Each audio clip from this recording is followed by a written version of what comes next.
ఇంకా 2 minutes I'm going to start the word. నేను ఇచ్చే ప్రేయర్ పాయింట్ ఏంటంటే, పాతవి నీ గతంలో నువ్వు ఏదైతే చేసినావో అదంతా మర్చిపో. If you want a present miracle for you, నువ్వు ముందుకు వెళ్ళాలనుకుంటున్నావా, you have to forget your past. అవమానాల నుంచి మారుస్తాడు, ఘనతలు మారుస్తాడు.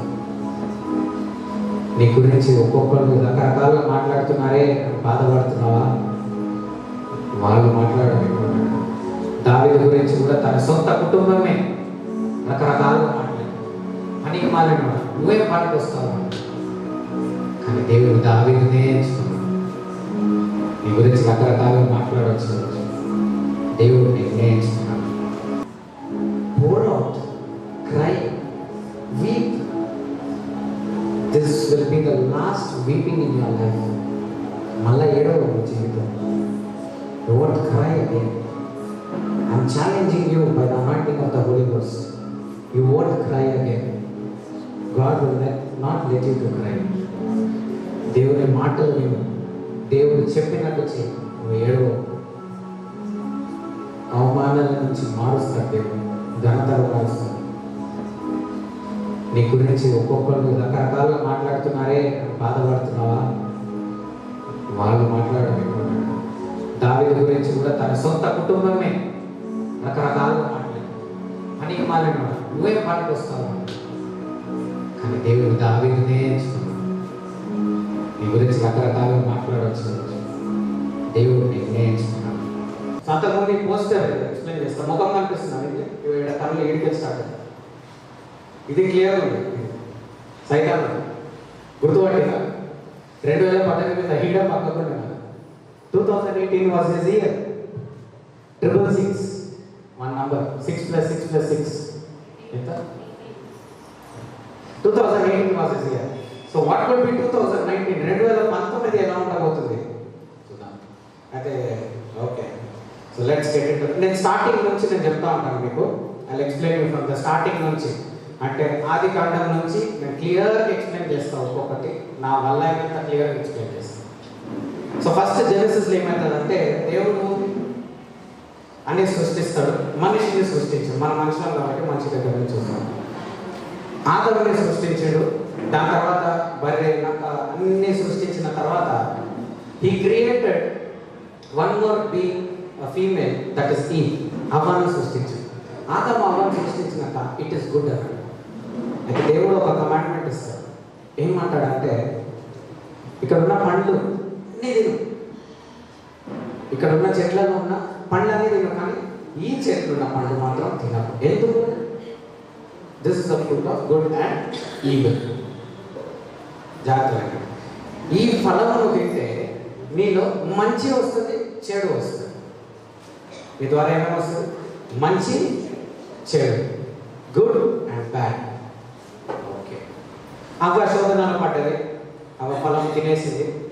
తిన్న తర్వాత చూడండి, దేవుడు అవ్వను సృష్టించినాక కరెక్ట్ అన్నాడా లేదా? కరెక్ట్ అన్నాడు కదా. సో ఇప్పుడు ఒక బిడ్డ పుట్టాలంటే, if a child should come out, ఇద్దరు మేల్ ఉంటే కరెక్టా, లేకపోతే మేల్ ఫీమేలే ఉండాలి అకార్డింగ్ టు గాడ్స్ క్రియేషన్? చెప్పండి గట్టిగా, బీ యాక్టివ్. మేల్ ఫీమేల్ ఉండాలా, ఇద్దరు మేల్ ఇద్దరు ఫీమేల్ ఉండాలా? కరెక్టే కదా. మళ్ళా ఆదాముకి ఎందుకు ఇద్దరు కొడుకులు పుట్టాలా? అర్థమైందా? ఫలం తిన్న తర్వాత ఎందుకు ఇద్దరు కొడుకులే పుట్టాలా? కొడుకు కూతురు పుట్టాలా కదా. దేవుడు ఏమంటాడు? ఫలించి విస్తరించు. ఎలా విస్తరిస్తాడు? ఇద్దరు అబ్బాయిలు పెట్టుకోడు. ఇద్దరు అబ్బాయిలు ఎలా విస్తరిస్తాడు? He should have a boy and a girl. Why he had both? When they ate the fruit, they conceived a good and a evil. ఒక మంచి ఏబేలు, ఒక చెడు కయీను. ఈయనకి ఇన్బిల్ట్ అయిపోయిందో తెలుసా? ఎవరికి? ఏబుల్కి. ఏది వచ్చినా ఫస్ట్ ఫ్రూట్, బెస్ట్ ఫ్రూట్ తీసుకుపోయి దేవునికి ఇచ్చేస్తాడు ఆఫరింగ్. ఇది చూసి కేయిన్కి కుళ్ళు వస్తుంది. కుళ్ళు అనేది అప్పటిదాకా లేదు. సో ఫస్ట్ జెలస్ స్పిరిట్ వచ్చేసి, నువ్వే ఇస్తావా, నేను ఇవ్వనా అని ఎండిపోయిన కోరికలు తీసుకుపోయి దేవుని ముంగట పెట్టి తీసుకుంటారు. దేవుడు తీసుకోవాలి. అండ్ ఆఫరింగ్ తిరస్కరించబడ్డాడు. సరే ఇది పక్కన పెడితే మనం సినిమాలు చూస్తే ఏమవుతుంది, హీరో విల్లన్ని కత్తి తీసుకొని పొడిస్తే ఆడు చచ్చిపోతాడు. అప్పుడే నాకు తెలిసింది ఏంటంటే కత్తి తీసుకొని పొడిస్తే ఒక మనిషి చచ్చిపోతాడు. కేంకి ఎవరు చెప్పాడు? అంత అమ్మాయి నెత్తి వాళ్ళ కూడా ఆడు వస్తాడని ఆలోచించాలి. Who told king? The bad was inbuilt in him. దేవుడు అన్నాడు ఒక మంచి ఒక చెడు వస్తుంది, మంచి చెడు. ఆ జనరేషన్నే ఇలా దాని తర్వాత పైనుంచి దూతలు వచ్చి అవునా కిందున్న అందమైన అమ్మాయిలని వివాహం చేసుకొని వాళ్ళకి జైంట్స్ పుడతాడు. సో హ్యూమన్ రేస్ అనేది కరెక్ట్ అయిపోయింది. 7వ అధ్యాయం దాని తర్వాత దేవుడు నోవాని అనుకుంటాడు. నోవాని ఎందుకు ఎంచుకున్నాడు అంటే చలో వీళ్ళు human race, perfect human race, పర్ఫెక్ట్గా వీళ్ళు మనుషులు అన్నమాట. నోవా, షాము, హెము, జాఫెత్ వీళ్ళ నలుగురు యొక్క భార్యలు. నోవాకి 3 కొడుకులు, షాము, హెము, జాఫెత్ వీళ్ళు ముగ్గురే మన టాపిక్ ఈరోజు. సో ఈ నలుగురు వీళ్ళందరూ పర్ఫెక్ట్ హ్యూమన్ రేస్. ఇది పక్కకు పెడితే దాని తర్వాత దేవుడు వరదలు పంపిస్తాడు. అన్నీ పంపించిన తర్వాత నోవా వచ్చి దేవుని ఆరాధించిన తర్వాత ఒక చోట తాగి మద్యపానం సేవించి పడుకుంటాడు, బట్టలు చూసుకుంటాడు. మధ్యలో ఉన్న కుమారుడు హ్యామ్, షెమ్ ఫస్ట్, హ్యామ్ మధ్యలో, జాఫెత్ లాస్ట్. మధ్యలో ఉన్న కుమారుడు హ్యామ్ ఏం చేస్తాడంటే వాళ్ళ డాడీని చూసిన అవుతాడు, పోయి వాళ్ళ తమ్ముళ్ళకి పోయి వాళ్ళ అన్న తమ్ముడు చెప్తాడు, అరే డాడీ బట్టలు వచ్చేసింది. అప్పుడు వీళ్ళు ఏం చేస్తారో తెలుసా, వీళ్ళు వెనక నుంచి ముంగటం చూడలేదు, ఒక షాల్ తీసుకుంటాడు, షెమ్ భుజాల మీద ఒకటి, జాఫెత్ భుజాల మీద ఒకటి వేసుకొని వెనక నుంచి ఇట్లా పోయి ఇట్లా వేసేసాడు, వెనక నుంచి ఇట్లా కప్పేసాడు. చూడలేదు వాళ్ళ తండ్రి యొక్క నేకెడ్నెస్, చూడలేదు, ఇట్లా కవర్ చేసేసాడు. వాళ్ళ డాడీ నష్టం బయటకు వచ్చి ఏమైంది అని అంటే ఇట్లా అయింది అని జాఫెత్ ఇది హ్యామ్ ఒకడే పబ్లిక్ చేసిండ్రు కానీ ఎవరు చెప్పలేదు. ఇప్పుడు బాధపడి నువ్వు హ్యామ్కి ఏమంటాడంటే నువ్వు ఇది చేసినందుకు ఐఎమ్ కర్సింగ్ యువర్ సన్. ఆయన చెప్పించాడు, ఆయన కుమారుడిని చెప్పిస్తాడు. అది ఎక్కడ చూపిస్తుంది. ఆదికాండము 9వ అధ్యాయం 20 నుంచి 25 చదవండి. హ్యామ్ని చెప్పించాడు 9వ అధ్యాయము 20 నుంచి 25 వరకు. ఫాస్ట్గా చదవాలి. Very best time.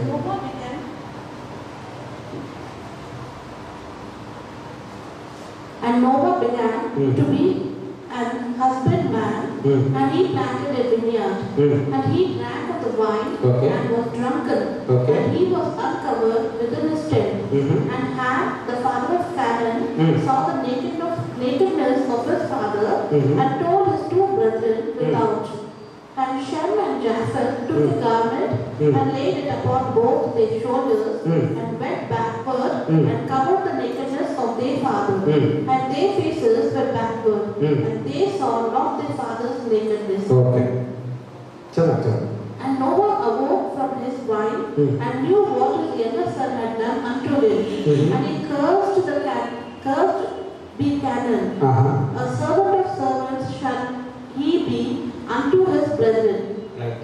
Canaan ఎవరు 22వ వచనం చూస్తే and Ham the father of Canaan. So Ham యొక్క కుమారుడు కానాన్. సో ఇక్కడ నోవా ఏం చేశాడు, దేవుడు ఫస్ట్ అన్ని క్లీన్ చేసాడు. అవునా, he made everything new. He made a new fertile land. మళ్ళా భూమిని తయారు చేసాడు. ఇక్కడ భూమిని తయారు చేసినాక ఇక్కడ మళ్ళీ ఏం చేస్తున్నాడు నోవా తాత, శాపం విడుదల చేశాడు. సో అగైన్ కర్స్ అనేది అక్కడ స్టార్ట్ అయింది. కొడుకునే శపించాలి, ఈ కొడుకు శపింపబడతాడు. ఏమని శాపం అది చదవండి. And he said, cursed be Canaan, a servant of servants, shall he be unto his brethren.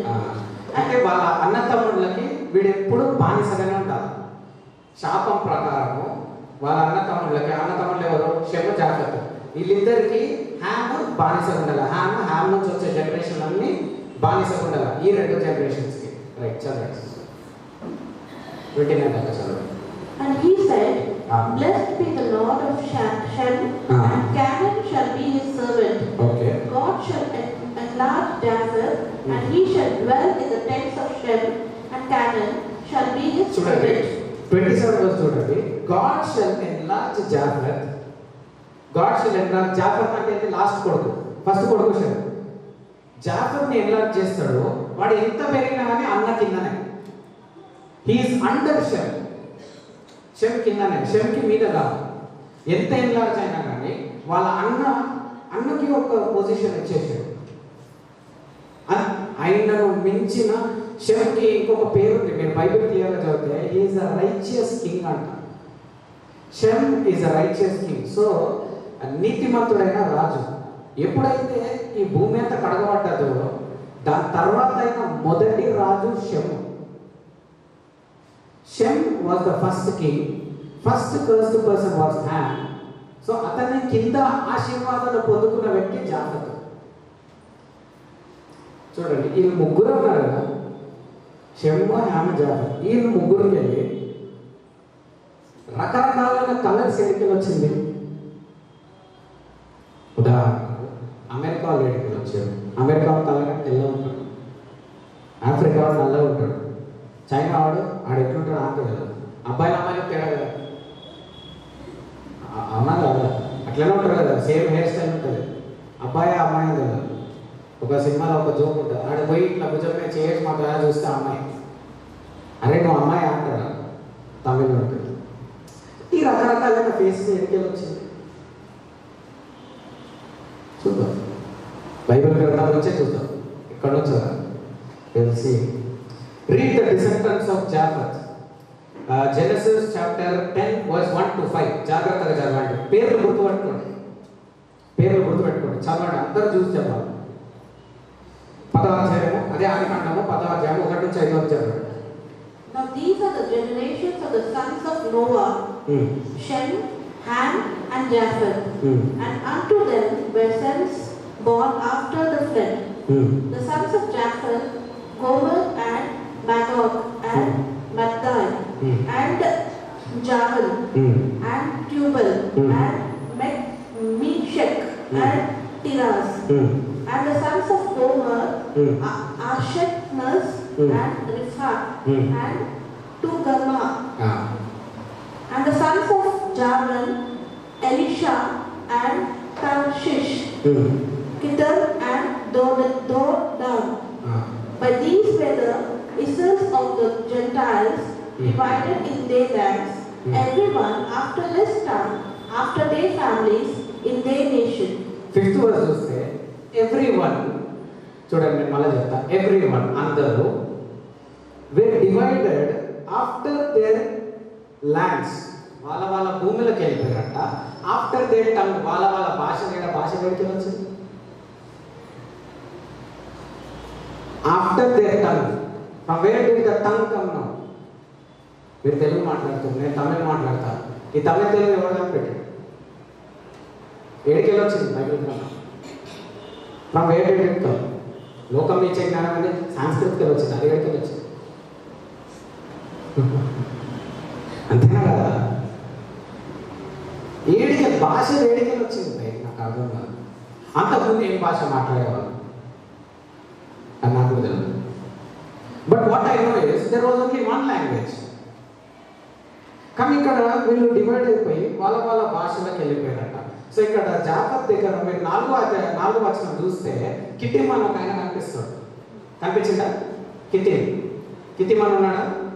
చెప్పండి, నోరు తెలిసి ఉన్నాడా లేదా? Yes, very good. Kittim is 4th grandson of Japheth. Kittim Japheth యొక్క 4వ తరమైన కుమారుడు, 4వ generation. Is 4th generation. So Meshech ఇంకా తుబాల్ వాళ్ళు కూడా ఉన్నారు చూడండి. Are associated with eastern Europe and Asia, central Asia. Moscow and Russia is also connected to Meshech. So వీళ్ళందరూ మాస్కో రష్యా దగ్గర పోయినారనమాట. వీళ్ళందరూ దే ఆర్ కనెక్టెడ్. అంటే వీళ్ళ భూములు ఎక్కడ కనెక్టెడ్ ఉన్నాయి అంటే Moscow, Russia, Asia, Europe, Asia. ఇదంతా మీకు అర్థం కాదు, ఏం మాట్లాడుతున్నాం అని చెప్పుకుంటారు. సీదా పాయింట్ వస్తాం. These moved to the northeast Gomer. Gomer Jafar and Javan also followed to a region. So వీళ్ళందరూ ఇవన్నీ నేషన్స్ పేర్లు కాదు, ఇవన్నీ నేషన్ దేశాలు, ఒక్కొక్క పేరు ఒక్కొక్క దేశం. ఈ దేశాలన్నీ కలిసి ఎక్కడ పోయినాయంట? నార్త్ అంటే పైన, east it side, north east. So తీరా మనం నార్త్ ఈస్ట్ ఏమున్నదని చూస్తే చైనా ఉన్నది. So Japheth gang is from China, Chinese. Japheth is a Chinese. This person had a round face, less hair. North east లో China ఉంది కదా పైన, Asia, central Asia, Europe, Asia, Moscow నుంచి ఇట్లా వచ్చి పైకి పోతే మీకు చైనానే కనిపిస్తుంది. వీళ్ళందరూ చైనీస్ అన్నమాట. So Kittim people were the first who settled in eastern Mediterranean after the tower Babylon incident. ఇక్కడ బాబిలాన్ ఇన్సిడెంట్ చెప్తాను. ఇక్కడ నిమ్రోద్ అని ఒక వ్యక్తి ఉంటాడు. ఆయన ఏం చేస్తాడంటే, నేను ఆకాశం అంతా నేను ఒక టవర్ కడతా వేయమంటాడు. ఏడదాకా ఆకాశం అంతా. దేవుడు కిందికో చూసి ఆహాయుడు ఈయన ఇట్లా కాదనేసి భాషలు ఆడేస్తాడు దేవుడు. చూద్దామా దేవుడు చూద్దాం. ఫస్ట్ వీళ్ళు కంప్లీట్ చేస్తాం. సో ఆ సిచ్యువేషన్ అయిన తర్వాత ఫస్ట్ వీళ్ళు కిటింబాలు పోయి ఇటలీలో సెటిల్ అయ్యారు అన్నమాట. ఆడికి వెళ్ళి షీమైట్స్ అంటే షెమ్ జాతి ఎలా కొట్టిన ఆడికెళ్ళి ఎలా కొడితే వీళ్ళందరూ పోయి ఆడి తిరిగి నార్త్ మళ్ళీ ఈస్ట్ వర్డ్ పోయి ఇటు పోయి they are waited up finally Asia, north east, that is in China. So Japheth family today we can call them as Chinese. ఒకడు సాల్వ్ అయ్యా క్లియర్ కదా? అంటే ఇప్పుడు జాఫత్ అనేటోడు చైనీస్, వీళ్ళందరూ చైనా. సేమ్ ఆ రౌండ్ ఫేస్, ఆ తెల్ల కలర్, ఆ కన్ను ఉంటుంది, వాడు డిఫరెంట్ క్యారెక్టర్. సో వీళ్ళందరూ పోయి ఇక్కడ చైనీస్. ఇప్పుడు వీళ్ళు నెక్స్ట్ ఈయన చూసాం, షెమ్ని చూసాం. Shem genealogy of Shem. First Shem వాళ్ళ ఫ్యామిలీ మెంబర్స్ని చదివేసాం, చూసేసాం ఒకసారి. 22 నుంచి చదవండి సిస్టర్. అదే 10th చాప్టర్ 22 నుంచి చదవండి. The children of Shem, Elan and Ashur and Arphaxad and Lud and Aaron. And the children of Aaron, Uz and Hul and Gether and Mash, and were sons born after the flood. The sons of Japheth, Gomer and Magog and Maddai and Javan and Tubal and Meshech and Tiras. And the sons of Gomer, Ashkenaz and Riphat and Togarmah. And the sons of Javan, Elisha and Tarshish, Kittim and Dodan. But these were the Israels of the Gentiles, divided in their lands, everyone after his tongue, after their families, in their nation. 5th verse చూస్తే everyone, చూడండి నేను మళ్ళీ చెప్తా. everyone అందరూ were divided after their lands, వాళ్ళ వాళ్ళ భూములకు వెళ్ళిపోయారట. After their tongue, వాళ్ళ వాళ్ళ భాష భాష పెడితే వచ్చింది. After their tongue, from where did the tongue come now? మీరు తెలుగు మాట్లాడుతున్నారు, నేను తమిళ మాట్లాడతాను. ఈ తమిళ తెలుగు ఎవరు కనిపెట్టాడు? ఏడికెళ్ళి వచ్చింది బైబిల్ గ్రంథం? From where did it come? లోకం ఇచ్చే జ్ఞానం అనేది సాంస్కృతికలు వచ్చింది, అది ఏడికెళ్ళి వచ్చింది. అంతేనా కదా? ఏడికెళ్ళి భాష ఏడికెళ్ళి వచ్చింది బయట, నాకు అర్థం కాదు. అంతకుముందు ఏం భాష మాట్లాడేవాళ్ళు అని నాకు తెలియదు. But what I know is there was only one language. కానీ ఇక్కడ వీళ్ళు డివైడ్ అయిపోయి వాళ్ళ వాళ్ళ భాషలకు వెళ్ళిపోయారట. సో ఇక్కడ జాఫత్ దగ్గర మీరు 4వ వచనం చూస్తే కిటిమ్ అని ఒక ఆయన కనిపిస్తాడు. కనిపించిందా? కిటిమ్ అని ఉన్నాడా? చెప్పండి, నోట్ తెలిసి ఉన్నాడా లేదా? Yes, very good. Kittim is 4th grandson of Japheth. Kittim Japheth యొక్క 4వ తరమైన కుమారుడు, 4వ generation. Is 4th generation.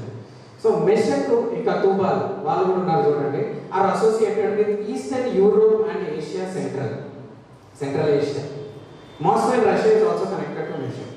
So వీళ్ళందరూ మాస్కో రష్యా దగ్గర పోయినారనమాట. వీళ్ళందరూ దే ఆర్ కనెక్టెడ్ అంటే వీళ్ళ భూములు ఎక్కడ కనెక్టెడ్ ఉన్నాయి అంటే Moscow, Russia, Asia, Europe, Asia, ఇదంతా మీకు అర్థం కాదు ఏం మాట్లాడుతున్నాం అని చెప్పుకుంటారు.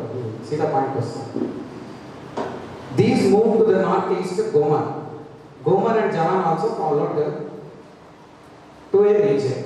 సో వీళ్ళందరూ ఇవన్నీ నేషన్స్ పేర్లు కాదు, ఇవన్నీ దేశాలు. ఒక్కొక్క పేరు ఒక్కొక్క దేశం. ఈ దేశాలన్నీ కలిసి ఎక్కడ పోయినాయంట? నార్త్ అంటే పైన, east it side, north east.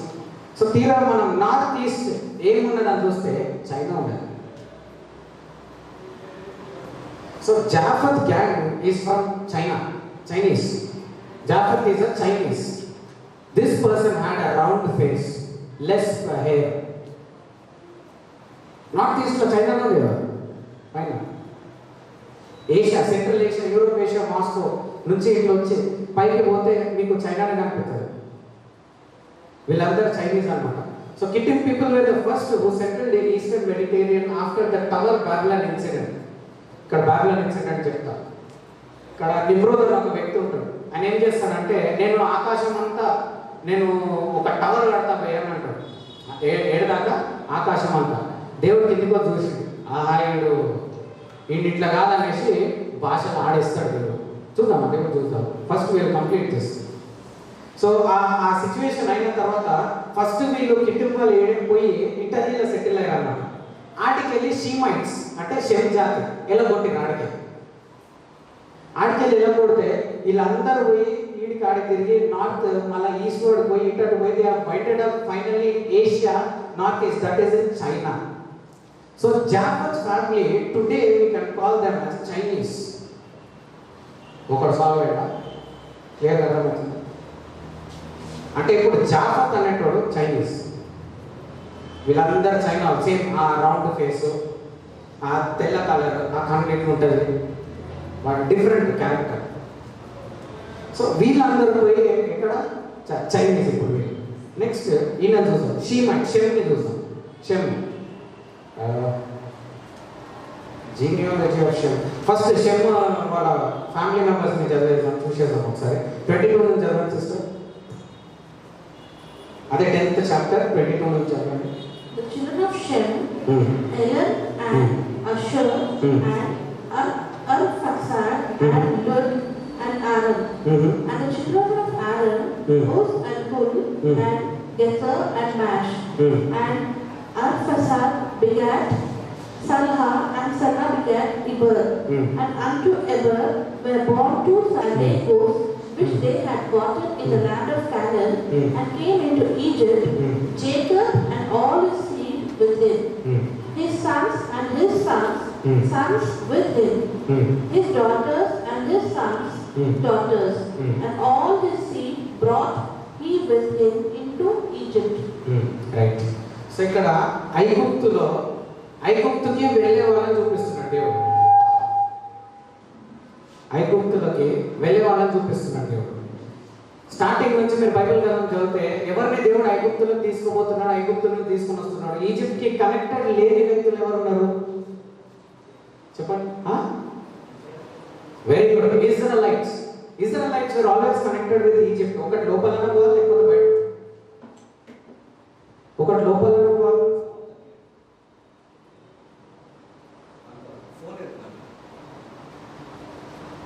ఒకటి లోపలన పోవాలా లేకపోతే బయటికి అన్నా రావాలా.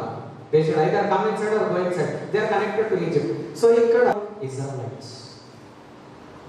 ఇజ్రాయేలీలు అందరూ అంటే దేవుడు ఎవరికైతే తోడున్నాడో షెమ్ముకి ఆశీర్వాదం కూడా అదే, నోవా ఇచ్చిన ఆశీర్వాదం. ఒకవేళ జాఫత్ ఎన్లార్జ్ అయినా కానీ చైనా పీస్ అవ్వడు. మెయిన్ పీస్ ఎవరు?